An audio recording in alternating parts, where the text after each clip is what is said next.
Hey, what's up everyone, it's Jack Mini Trades back here again with another video, and today I wanted to give you guys a review of my M4 iPad Pro 13-inch after having it for about a week. So in this video I wanted to give you guys a really in-depth comparison between this iPad and my previous one, which was the M1 iPad Pro 12.9-inch. So if you guys are in a similar situation to me and you're wondering if you should upgrade, this video should be exactly what you're looking for. But with that being said, let's get straight into it with some of the major specs for the new iPad. So starting out with the most obvious spec, you have now the choice between an 11-inch and a 13-inch screen size. So even though it's not really much different than in previous years, the larger iPad is now slightly larger than the previous generation iPad Pros. You can also get iPads in classic silver or space black now, and you can choose between 256 gigabytes, 512 gigabytes, or you can go with either 1 or 2 terabytes. So you definitely can go pretty crazy with the storage if you want to. Personally though, I've had a hard time even filling up my 256 gigabyte 12.9-inch iPad Pro, so I'd say unless you're really doing something that you know you're going to need that extra storage for, you can probably be pretty safe just going with the base model. Unless, of course, you need the nano-textured glass, in which case you're going to need to go with either the 1 or 2 terabyte models and then add that on as an option for an additional $100. But back to the specs. So for this year, there's really no difference in display tech between the 11 and 13-inch. Both of them give you that new tandem OLED display, which can sustain 1000 nit peak brightness or go all the way up to 1600 nits for HDR content. They also both have ProMotion displays, which can go between 10 and 120 hertz based on what you're doing with the iPad. You also get support for the new Apple Pencil Pro, and you have a full-featured USB 4/Thunderbolt 3 port for fast data transfer, external monitors, or whatever else you might really want to be doing with your iPad. Now for the low storage models, you get the M4 chip, which has a 9-core CPU and a 10-core GPU with 8 gigabytes of RAM. If you go for the upper tier storage options though, like the 1 or 2 terabyte, you're going to be getting the full 10-core CPU, 10-core GPU with 16 gigabytes of RAM. So not a huge difference, although I really wish that Apple would give us just the same amount of RAM across the board. It'd be really nice to have 16 gigabytes of RAM. Just so that way if you're running a lot of things all at once, your iPad can keep up a little bit better. Although again, I really haven't had many issues with my previous iPad. I've never really run out of RAM or had anything like that happen, but it'd still just be nice to have the extra headroom there. I digress. But this year, we also lose out on the ultra-wide camera on the back of the iPad, but we do get a new flash, which is supposed to help with scanning documents to remove unwanted shadows and things like that.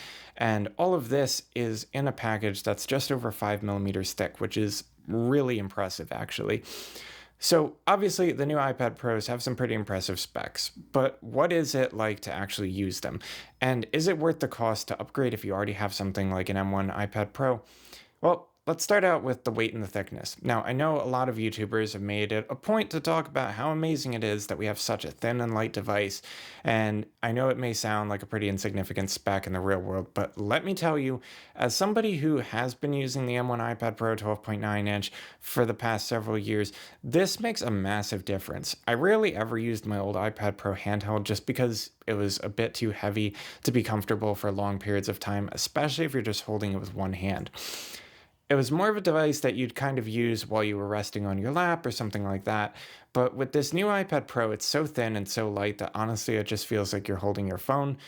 It's a little bit bigger, of course, actually a lot bigger, but the weight is really evenly distributed, so it doesn't really feel unbalanced when you're holding it like the old iPad Pros did. And it really does feel good, even if you are holding it with one hand, as I had mentioned before, which is something that I really do enjoy. And it makes it just a really nice device overall for, reading documents on the go, marking things up. If you're scanning documents for a really long time, that can get very, very stressful on your hands with the old iPad Pro, but with the new one, it's a lot better. So definitely don't take the thinness for granted. That is actually something that's a pretty big deal. But with the thinness, I'm sure that you're thinking, sure, classic Apple, shrinking down the footprint of another device only to give up battery and thermal performance. But if you were thinking that, you'd actually be completely wrong. So this is another aspect of the Pro that I think is truly remarkable. The M4 is an incredibly powerful chip being packed into a device this thin. You'd imagine that the thermal performance would probably be pretty bad and that this would be a recipe for overheating and thermal issues, but not really. So a lot of the time when I'm using my iPad Pro, I'm having it on my bed with good notes open with a pair of instances, so that way I can look at one document and mark it up and look at another document and write notes on it. This is something that I do really frequently and I'll do for hours on end. And on my old iPad Pro, even though it was thicker, which, you would think would dissipate heat a little bit better, I noticed that after about an hour of doing this, my screen would start to get pretty warm and it would be a little bit uncomfortable for my hands. It wasn't anything bad, but, it was just something that I noticed. Now, in this new iPad Pro, I've done this workflow for several hours and the screen never starts to get warm or feel uncomfortable, which is really impressive. Again, considering the size of the device and the fact that it's a lot thinner than last year. And the battery life, again, is also really impressive. It's a little bit better than my old iPad Pro, and again, it's way thinner. So I really can't complain about any of that. And although I've talked a lot about the form factor of the new iPad Pro, that isn't even the best part. In my opinion, the major upgrade here is, of course, going to be that screen. So this year, we have the same ProMotion display and the same peak HDR brightness that we did last year, but you may ask, well, what makes this screen so much better than the old XDR display from last generation? Well, one word: OLED. So the moment that you turn on your new iPad Pro, you're going to immediately notice the difference. Colors just pop in a way that they never did before in any of the previous iPads, and the display just does such a good job of reproducing colors, and it gets extraordinarily bright, which is perfect for anybody who uses their iPad outside, considering that it can sustain a full 1000 nit screen brightness for SDR content and anything else that you're doing, with peaks up to 1600 nits for when you're watching movies or other things like that. And speaking of you guys who are movie aficionados like myself, the most obvious difference is going to be with the tandem OLED display, that you get pure blacks next to pure bright highlights. So in this example, watching Annabelle, we can really clearly see that the new iPad Pro does a much better job than the old mini LED display of the 12.9 inch, which does a really poor job of handling these high dynamic range situations because of the fact that the dimming zones are just a little bit too large to provide a pleasing experience when you're watching movies like this. You can see a lot of haloing and a lot of sort of just gross artifacts, which are not present at all in the new iPad Pro, and it just really improves your viewing experience. And as a side note, I'm sure that you're wondering, how is the audio on the new iPad? Since, again, it's so much thinner than the previous generation, the speakers must not be as good, right? Wrong. The speakers on the new iPad Pro are actually just as good or even a bit better than in previous generations, which is a really nice thing to see. And they also get really loud. And, they still offer that really nice, broad, full, rich listening experience with a lot of dynamic range. So if you like the speakers from previous generation iPad Pros, you're going to love them here. It scares us just thinking about it. When you hear it, you're going to think we're insane. It started out small, like a hand or a leg was in a different position, and then its head was looking up instead of down, and then one day it was in a completely different room. It was moving around by itself. Camilla got in touch with a medium. We learned from her that the doll was possessed by a girl named Annabelle Higgins. She had lost her parents and had taken a liking to my doll. All she wanted was to be friends. When we heard this, we felt really sorry for her. I mean, we're nurses, we help people. One thing that is kind of interesting to note, though, is that the new iPad Pro, because it is so thin, you're going to be feeling a lot of vibration. So if you're holding onto your iPad Pro while you're watching a movie, you're going to be getting a little bit of a massage. But seriously, if you're worried about audio quality, you don't need to. It's absolutely fantastic here. But now let's transition into some of the more productivity-focused workflows and some of the accessories. So if you want to have that more laptop-like experience with the iPad Pro, for a while now we've been able to have the Magic Keyboard, and in all honesty, it's always been an accessory that I've loved, but one that I've kind of been frustrated by a little bit too. So this rubberized material has really felt nice, and it was kind of a cool type of design choice, but it wore out pretty easily, and as you can see from my old iPad Pro, I had to put a dbrand skin on it, and put it over pretty much the entire thing to protect all of the high wear areas from further damage, because around the edges, you can start to kind of see some tears and other marring. But I'm pleased to report that the new Magic Keyboard fixes all of this by giving us an aluminum base. So they fully removed all of the rubberized material from the top part, and they also removed it from the hinge, which I really like because I had to put a skin on my previous keyboard around the hinge as well, because that started getting damaged and started looking not so great. But with the new hinge, it's now entirely made of aluminum, so that's a much more durable material, and that's going to last a lot better than it did before. Now, with the new one, the only parts that have that rubberized material are going to be the front and the back, and you can get skins for those, which is going to be really good, and I would highly recommend doing so. The nice thing is that now the deck feels a lot more like a MacBook Pro, which is really nice. And speaking of feeling like a MacBook, we now also get a function row, finally. So now you have access to the escape key, lock key, and some other useful functions for media.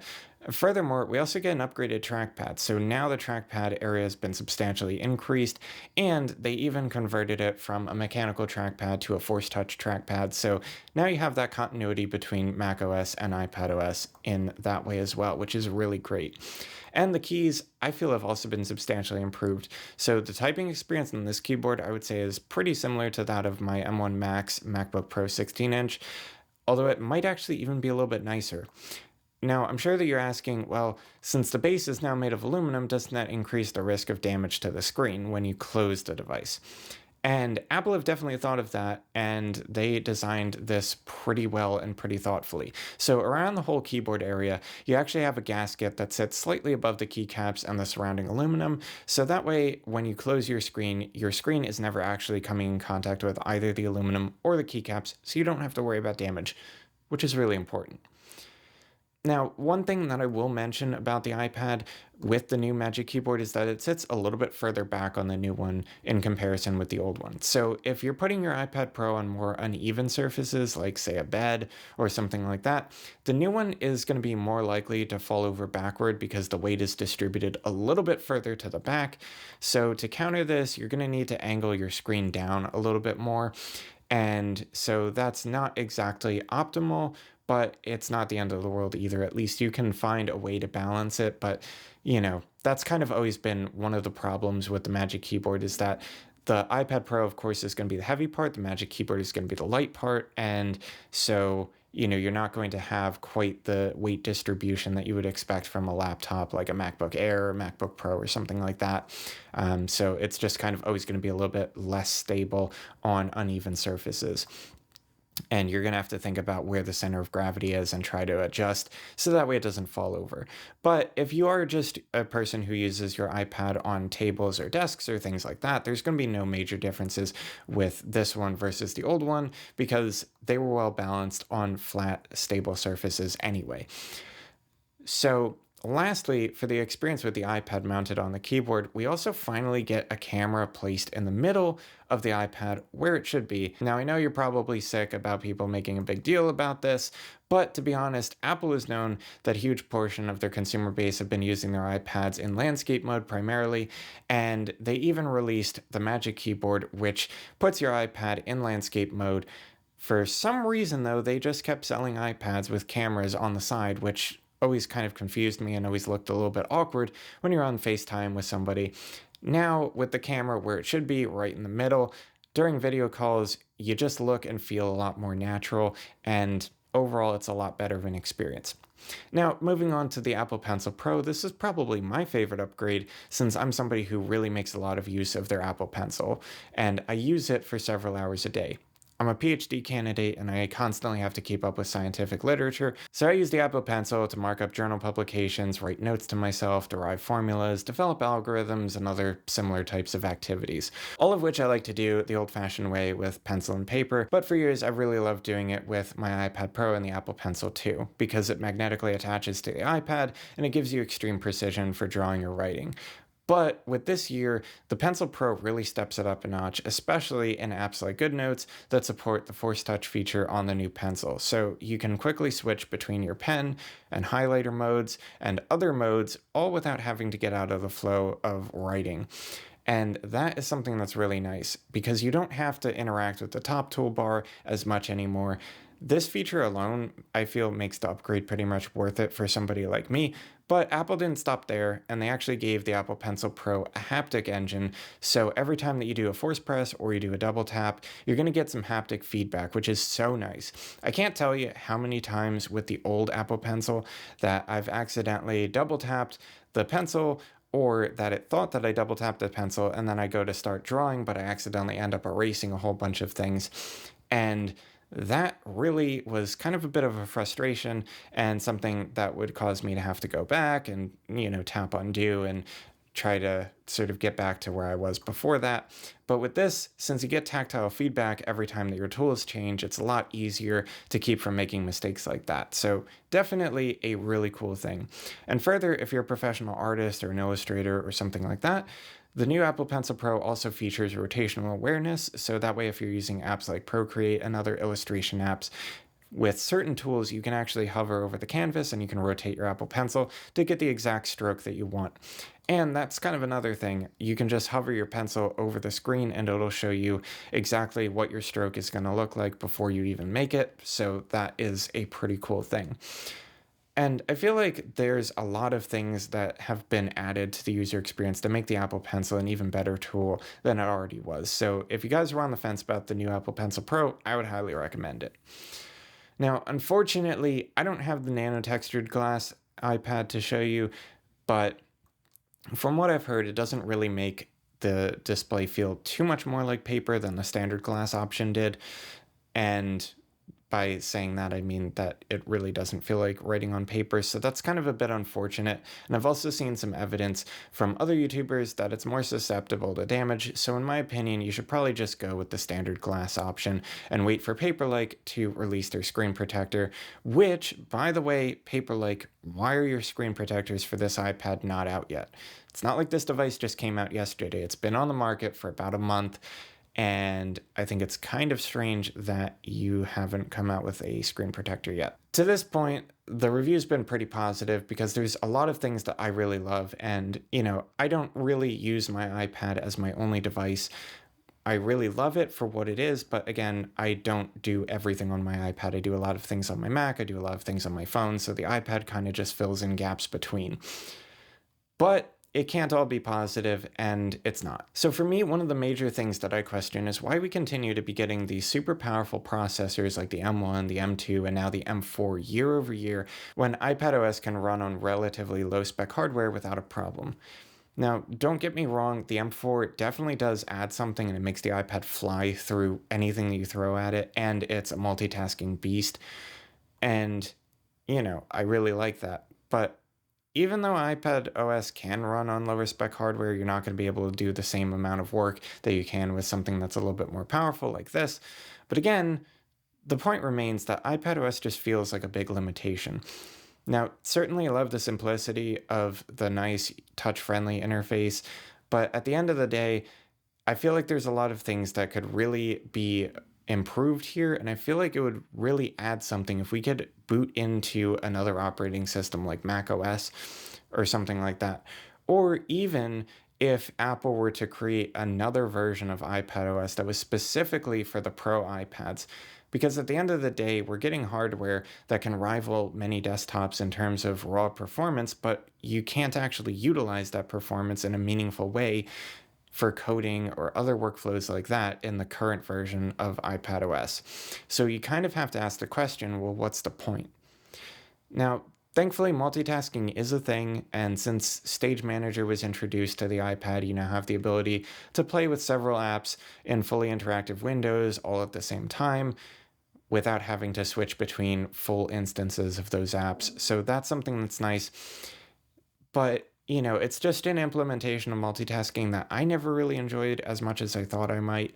And more often than not, I just go back to the standard split screen way of doing things with slide over, which again just proves my point that even though iPadOS has come a long way in terms of the multitasking and the functionality that it provides, it still does have a lot of quirks that make the user experience not feel quite how you might expect from a device that that's this powerful. As a lot of people have pointed out throughout the years, the iPad has always felt sort of like an accent device, and I feel like that's been the case in my own life. The iPad really elevates my experience with my iPhone and my MacBook, giving me a larger canvas to read and to learn on than my phone allows me. It also allows me to move seamlessly between work on my Mac and my iPad with the shared keyboard and mouse feature, which, by the way, Apple, I need to ask you a question. Why can I control the mouse on my Mac using my iPad Pro's Magic Keyboard? But when I share the keyboard and mouse with Sidecar, the only thing that can actually manipulate the cursor on my MacBook is my MacBook trackpad. All right, so quick edit here. I just wanted to jump in to say that actually you can kind of use a mouse with the iPad when you're doing extension of your screen using Sidecar with your Mac. So basically the way that you're going to be able to do that is by having the Apple Pencil. So if you have the Apple Pencil Pro, essentially you can just hover over the screen and that'll show up your cursor, and you can just tap with the Apple Pencil and that will work as a sort of click. So you can kind of have that sort of functionality if you have an Apple Pencil Pro, but I still don't really understand Apple's logic of why you can't use the built-in trackpad from the Magic Keyboard when you can use the keyboard that's built into the Magic Keyboard. And they've also clearly shown that you can share the trackpad from the iPad to the Mac and from the Mac to the iPad with the extension of the keyboard and mouse. So I kind of don't really get it, but I did want to update you guys so that you do know you can actually use your mouse in a way with the iPad when it's connected via Sidecar if you have an Apple Pencil. But anyway, with that said, the new iPad Pro is still a major leap forward in a number of ways over the previous generations of iPad Pro, but it's still limited in its inability to fully utilize the hardware that it's been given. Now, hopefully Apple will do something to address these limitations at this year's WWDC, but honestly, who knows? I feel like we've been waiting for them to make some meaningful changes and to really overhaul things for quite a while now, and we always just get minor upgrades, but who knows what the future is going to hold. Hopefully it'll be something more positive and more game-changing than we've seen in the last few. But with that being said, I hope you guys enjoyed the video and you got a lot out of it. And if you did, definitely be sure to smash that like button, drop a comment down below of your thoughts on this new iPad Pro, if you guys are going to be getting one, or if you're still on the fence. I'd love to hear what you guys have to say and communicate with you guys and continue the conversation down below. And while you're down there, be sure to subscribe if you haven't already, as we're still working towards getting to 1K. And I'd love to have you guys along for the ride, and share the video with all your friends who are looking for a new iPad, or, you know, who just want to learn more about technology. And with that being said, I will catch you guys in the next video. Later.